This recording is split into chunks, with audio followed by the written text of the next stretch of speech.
BPUPK sudah sepakat bahwa Pancasila adalah nama dasar negara Indonesia yang akan didirikan. Sesuai namanya, isi Pancasila adalah 5 hal yang masih akan dirumuskan kembali. Tentang angka 5 tersebut, Soekarno menyebut bahwa, "Saya senang kepada simbolik, terutama simbolik berupa angka." Disebutkannya bahwa jumlah jari ada 5, panca indera 5, serta bagi umat Islam jumlah rukun Islam juga 5. Seorang peserta sidang BPUPK pun berseru bahwa Satria Wayang Pandawa juga berjumlah 5. 9 orang pun ditunjuk untuk merumuskan kata-kata yang menjadi isi Pancasila. Mereka adalah Soekarno, Muhammad Hatta, Muhammad Yamin, Ahmad Subarjo, A.A. Maramis, Abdul Kahar Muzakir, Agus Salim, Abikusno Cokrosuyoso, serta Abdul Wahid Hashim. Soekarno ditunjuk menjadi ketua dan Hatta sebagai wakilnya. Karena jumlah anggotanya 9 orang, maka panitia itu dinamai Panitia 9. Walaupun BPUPK pun reses atau beristirahat setelah menyelesaikan sidang pertamanya, panitia ini segera bekerja. 9 tokoh nasional itu berasal dari berbagai kalangan berbeda, mulai Hatta yang berasal dari wilayah barat Indonesia, hingga Maramis yang mewakili para tokoh dari kawasan timur Indonesia. Pada bulan Juni tersebut anggota saling berdiskusi, hingga mencapai rumusan akhirnya pada tanggal 22 Juni 1945. 1. Diskusi perumusan.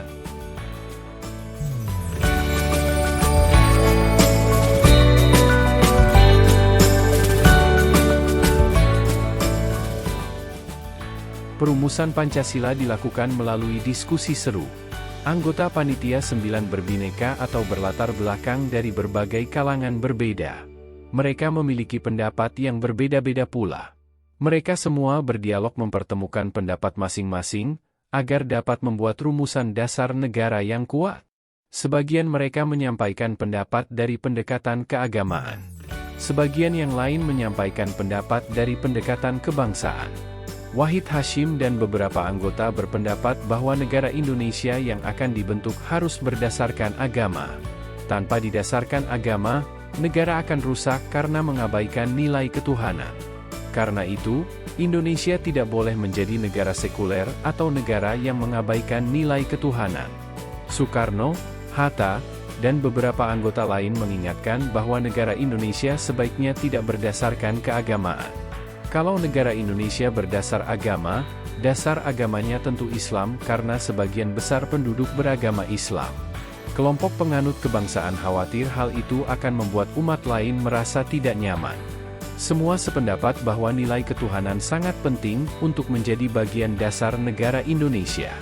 Lalu disepakati Indonesia menjadi negara kebangsaan, bukan negara agama, dengan sila ketuhanan menjadi sila yang pertama.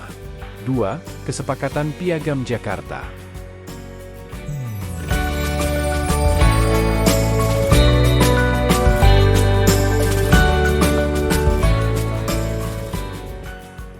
Musyawarah Panitia 9 pun dilanjutkan hingga malam tanggal 22 Juni 1945.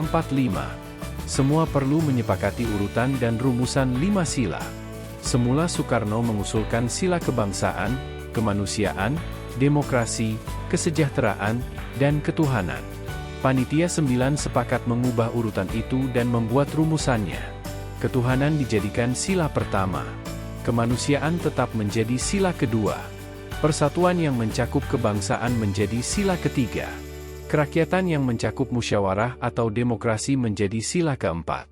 Keadilan atau kesejahteraan menjadi sila kelima. Selanjutnya semua pun sepakat dengan rumusan Pancasila saat itu.